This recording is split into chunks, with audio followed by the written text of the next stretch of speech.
Welcome to our Five Things post-game show after USC, Stanford, and a big Stanford win, 42-28. This is Erik McKinney, joined by Katz and Marc Kulkin. And guys, as we do, with every post-game show, our five things, we're going to start with our first thing, and that's the player of the game. Greg, we'll go to you first, your player of the game from, again, a disappointing loss for USC. Oh, I'm not going to be on suicide watch, I can tell you that. But I will answer the question. My player of the game for USC was defensive tackle Tui Pelotu. I thought he played a marvelous game. He held up at the point of attack. Although I don't see anything in the statistics or heard that he had a recorded sack. He made his presence felt.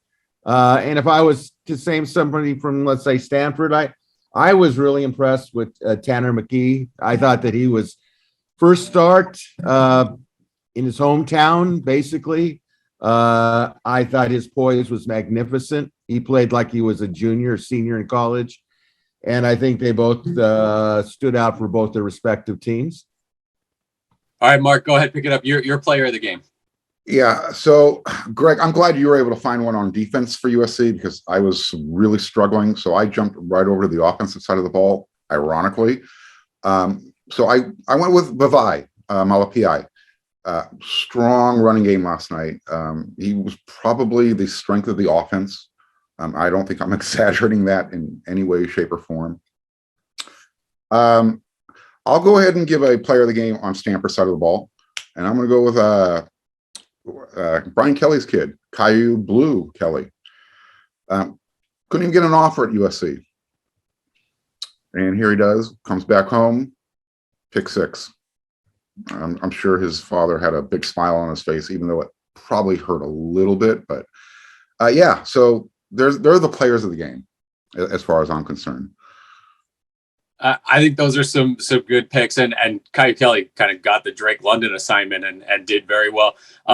For me, yeah, USC, Alex Stadthaus jumps in and kicks a couple field goals and does that. I'm hesitant to give it to anybody on offense or on defense. I like the two picks. I think they were those two picks, Tui Pelotu and Malapai, probably the standouts on either side. The player of the game is Tanner McKee for Stanford. I mean, he comes in, that's his first start. He Keaton Slovis'd USC. This is what Keaton did against Stanford.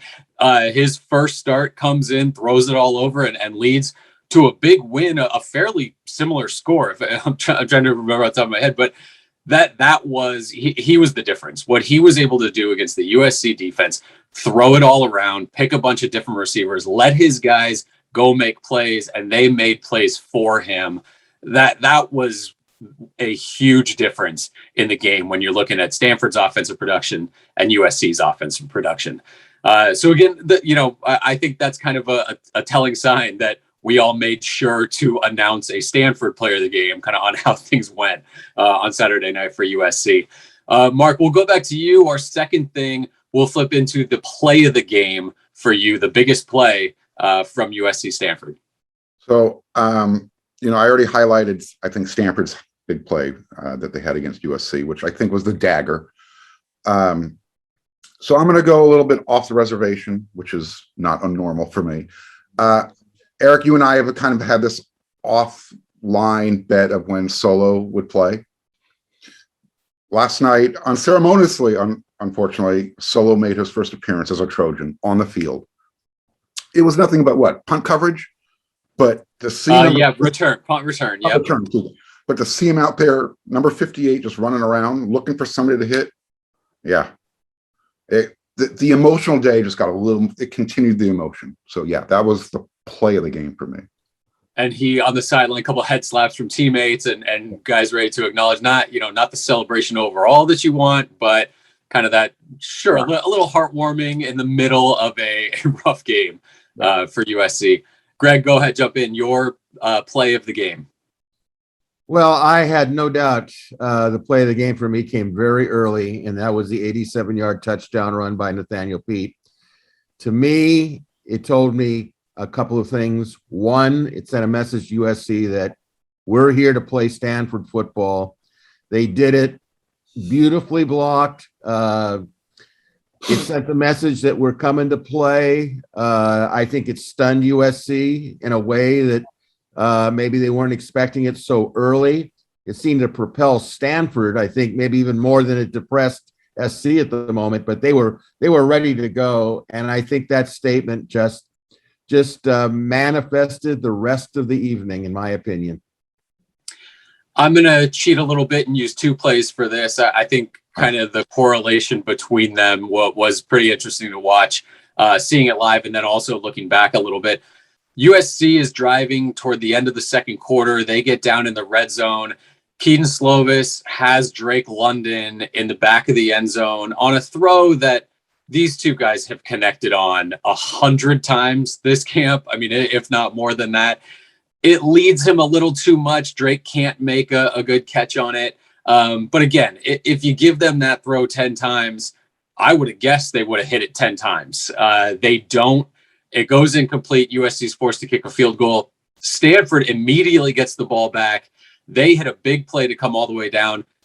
It is a very similar throw that Tanner McKee has to a former walk-on wide receiver, and Stanford nails it in the back of the end zone, a touchdown, 9 seconds left in the half. And again, that was just, it was so indicative of how things went for both teams that night. USC, a little bit off their, potential Heisman Trophy quarterback throwing to the potential Biletnikoff Award winner, can't get it done.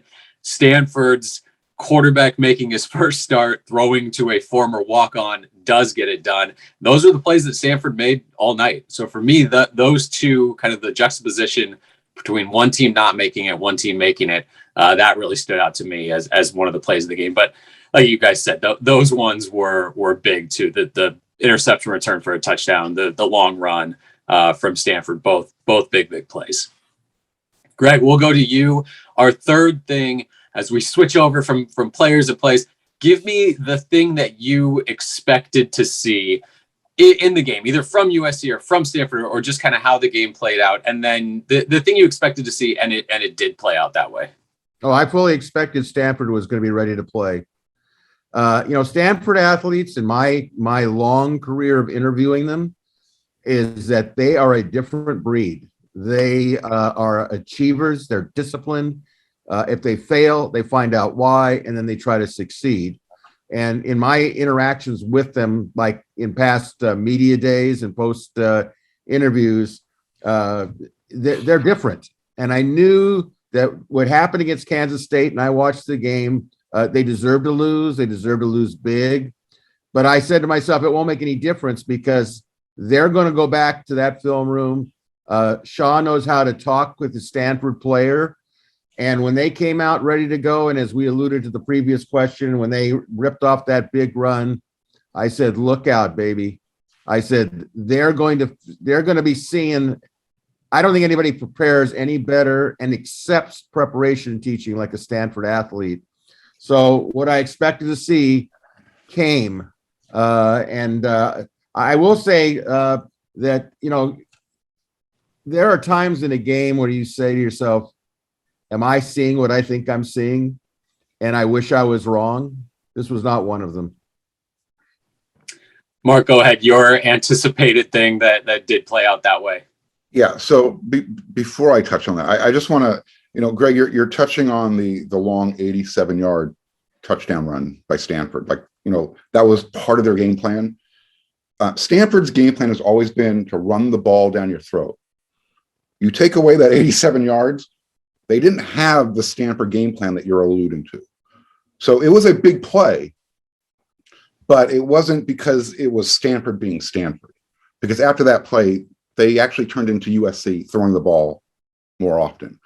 So segueing into that, what I expected was USC's O-line in one game to continue and grow from what they showed last week. And they did. USC actually had a better ground game than Stanford. I anticipated that, and I didn't anticipate it to be as good as it was. I thought it could have been even better had the USC passing game, kind of played to half its level. So, ironically, again, I expected the run game to do what it did. because I saw how Stanford played the week previous. And for USC, if you were to say, hey, Erik, Greg, USC put up 185 yards on the ground, they got blown out. What is that your first thought that comes to mind? So in a weird twist of fate, what I expected to happen ends up in a loss.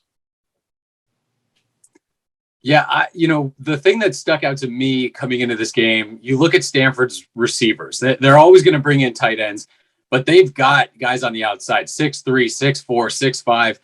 That's not the receiving core that San Jose State brought in last week. And, for all the talk about how well the USC corners did against that, they weren't challenged like the Stanford wide receivers were going to challenge them. And you knew that they were going to let those guys go up and try to make plays. And they did. I mean, I didn't expect the level of success that they had. I did expect that they were going to go ahead and try to use those guys and make the USC corners make play after play after play. And the USC corners, simply put, were not up to the challenge that the Stanford wide receivers presented. And those guys with their frames, and Tanner McKee just making throw after throw after throw.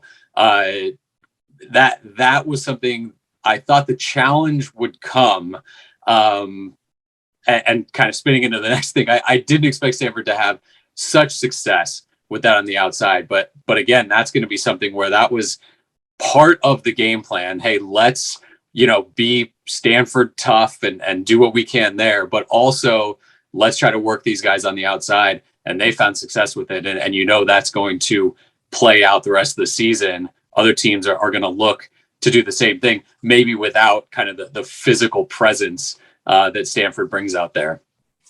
So with that being the thing we expected, let's go to the other side, the surprise. And I think potentially we've got surprises kind of all over the place. Mark, go ahead and start us with the surprise. Yeah, like you said, there's so many different directions to go with this. The Captain Obvious is the passing game sucking as much as it did last night. I'm sorry, but I'm just going to be very blunt about it.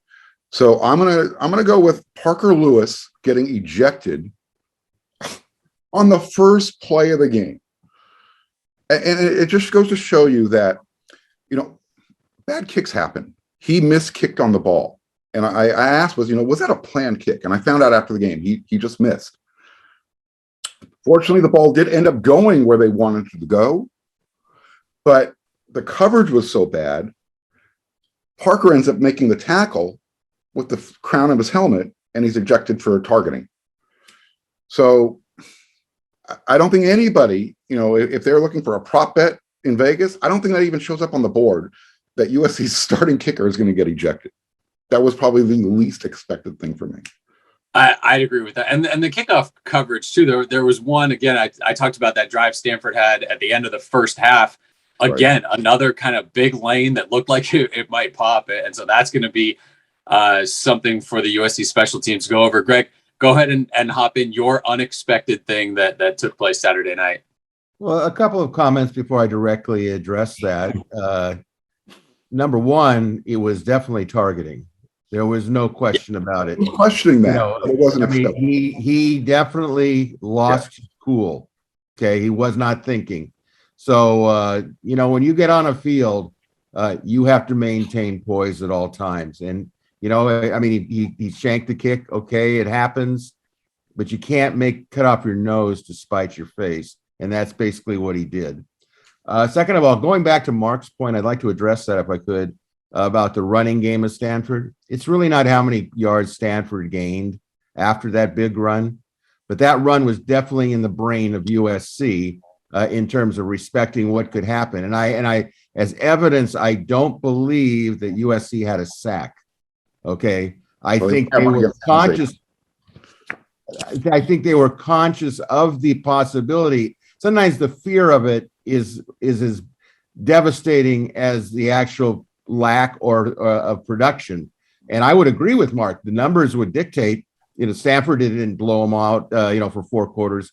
But that particular play set a mindset, I think, not only on him, on the team, but I think also in Orlando. Now, getting to something that surprised me, I've been surprised the last 2 games with Drake Jackson. he's been like the invisible man to me. He's gotten a lot of publicity. I'm all for publicity, but you know what? If you're going to be the hero, you got to slay the dragon.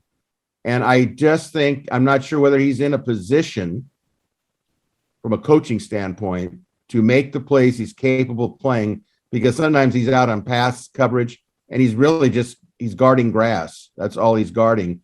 And I was a little surprised, not being critical, but I was surprised that Corey Foreman didn't have a bigger game, that I didn't see more of that from him. If you want to put it into a big package, I'm surprised that, to my knowledge, and correct me if I'm wrong, I don't think SC had a sack this game. And I don't think they had a sack the previous game. Maybe no. So that's 8 quarters now of no sacks. I don't care if you got the secondary of the Tampa Bay Buccaneers. You know, if you can't give a pass rush, that's an extreme disadvantage for your secondary. I think this is not a comment that everyone goes, whoa, that's really brilliant. That's just, why do they not have a pass rush when Orlando's scheme is blitzing and aggressiveness and that sort of thing? So I'm surprised in a number of ways, and those were some of the ways I was surprised personally. Yeah, the sack thing is now 2 games, and it got explained away after San Jose State as, well, we affected Nick Starkel. The ball came out early. It caused incompletions. Tanner McKee dealt with it flawlessly. I mean, he was not bothered. Again, USC's close. They're close on a number of plays. They're almost there. They hit him a couple times, but no sacks. And obviously, he was not bothered in the least. He finishes 16 of 23, 234 yards, 2 touchdowns. Stanford's going to take that from their quarterback every game, regardless if it's a guy making his first start or kind of a 3-year vet. Those numbers get you wins if you're the Stanford quarterback. My surprise is a little bit in the USC passing game too. Well, completely in the USC passing game.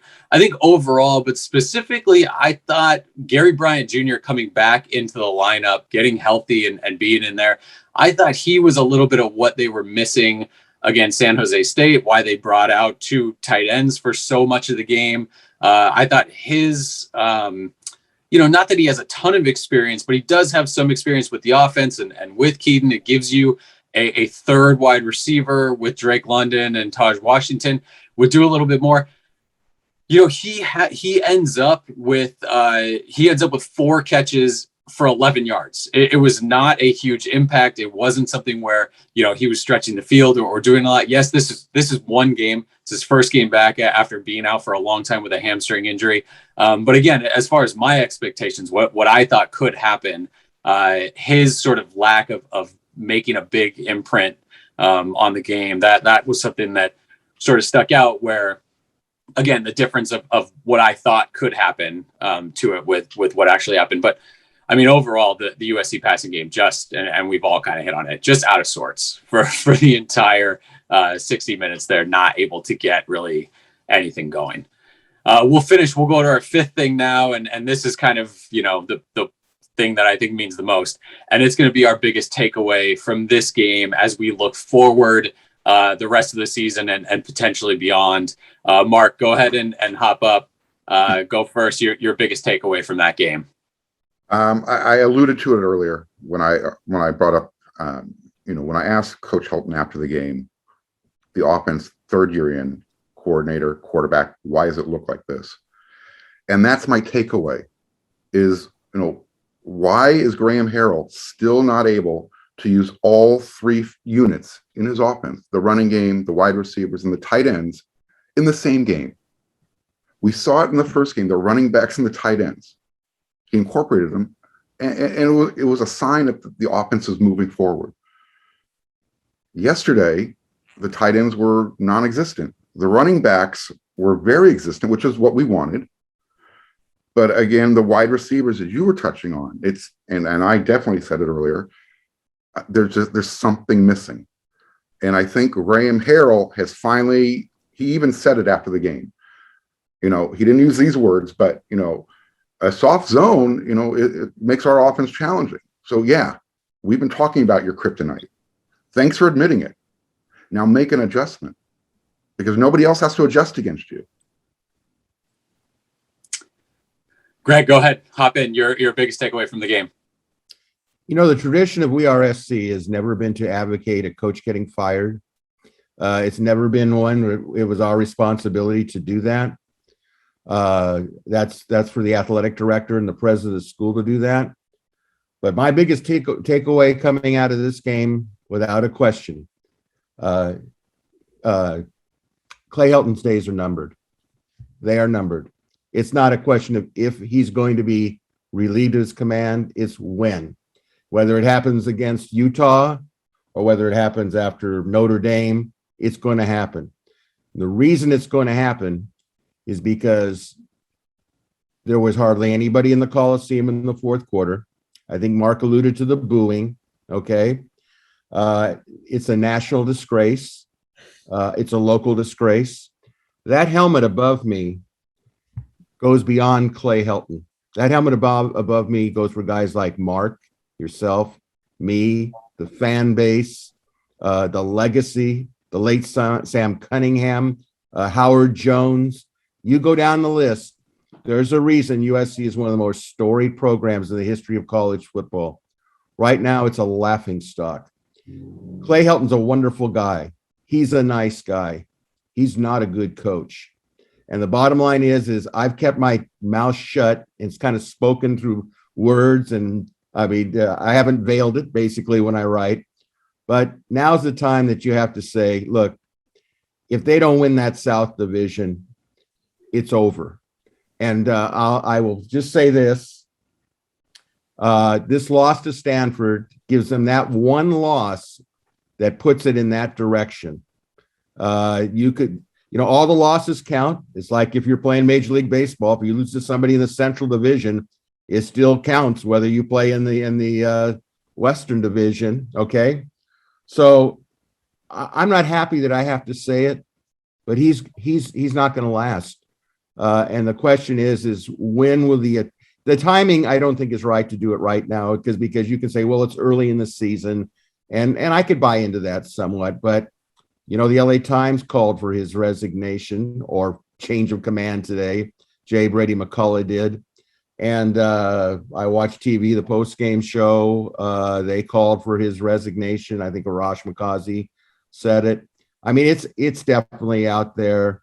The question now is, what is Carol Folk going to do? What is Mike Bohn going to do? And I think it's not in Clay Helton's hands. It's never been in Clay Helton's hands. He doesn't hire himself. He doesn't fire himself.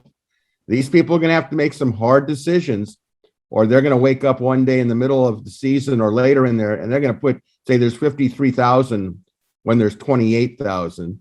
And I think that's painful for people like us to see. And, it's just, it's unfortunate. It should have never gotten to this point, and I'll just leave it at that.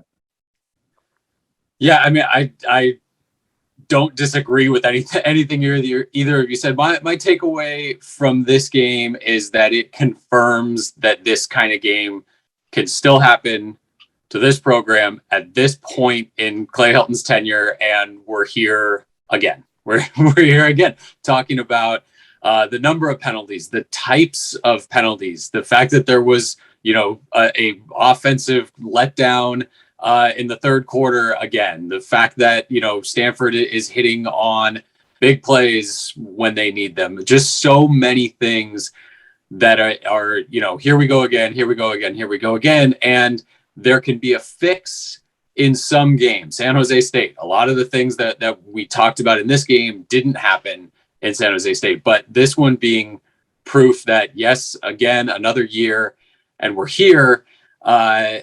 That goes into, Greg, what you're saying, where, you're starting a little bit of the countdown, because I think we all went into the season pretty confident in what the words were saying from Mike Bohn and from Clay Helton was, we win championships here. And so even if now we've all decided that we're talking about a Pac-12 championship and not a national championship, it seemed like the line was drawn, that this is going to be a Pac-12 championship team, or there will be a new head coach next season. You talk about a conference loss, and that takes you a step further away from the Pac-12 championship game, which obviously if you don't get there, you can't win the conference at all. And a takeaway too is some of the stuff that Clay Helton said in the post game thing, I think kind of deserves looking at it. And one of the things that kind of always stands out to me is when he talks about, this team's going to be great at the end of the year and we're going to get this together and we're going to do it. If you try to say the ABCs and you forget to say B and D and F and you say 7 instead of H, and then you nail X, Y, Z, you didn't say the ABCs. Like the first part counts. You got to come out and you have to be able to play these teams. And so just taking the end of the year and saying, well, we're okay now, it doesn't negate the fact that we still don't know how to get going early in the season. And that's a flaw that looks like it's going to cost this team and potentially again set up a change at some point. And then the other point too is when you look at the final game of the season under Clay Helton, USC is 1-5 in the final game of the season from 2015 to 2020. So it's not as if you're hammering these exclamation points at the end of the season, even after you trip up at the beginning, and you've got the Rose Bowl Penn State win as kind of the shining light of what a USC team potentially can look like at the end of the year. But that is feeling farther and farther and farther away.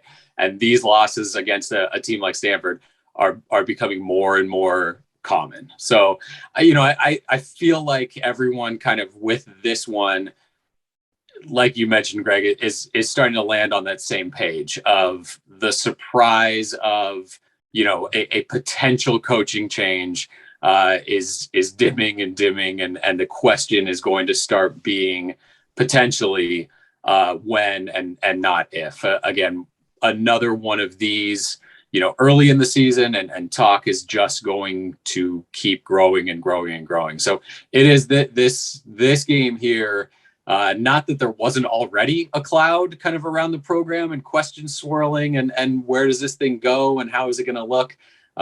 This one, it's getting loud. The boos in the stadium, the empty seats, all of that stuff, that is really, really starting to hit home. And that can't not be a takeaway from a game like this. If I can piggyback, I want to take it one step further. I think the program right now is on very tenuous ground. There's stuff you and I that we see and hear after the game that we're not talking about. And I guess I'm kind of alluding to players trusting the staff right now. The opposition knowing the offense so well that they're calling out the plays, kind of like that USC did to Oklahoma back in 2004. These are the types of things right now that are going on behind the scenes. So again, there needs to be a quick corrective measure, or as Greg and you just finished on touching, the writing might be on the wall. Yeah, and USC is going to go, at this point up to Washington State, and then you've got a couple games that look like they should be wins. At this point, I don't know how much, importance there is on individual wins like this. You've got kind of some big thematic things that need to be addressed for the program to be able, I think, and we all agree to take the steps forward that it needs to. So on that note, we're going to end kind of looking back at a game that I think we all probably feel like we talk too much about. That's one of those things where you just want to go to bed at about 2 a.m. when you get home from a 7:30 start and start fresh. So that's our look back, our 5 things look back at USC taking on Stanford and a big loss for the Trojans. So for Marc Kulkin, for Greg Katz, this is Erik McKinney. Thanks for watching WeAreSC.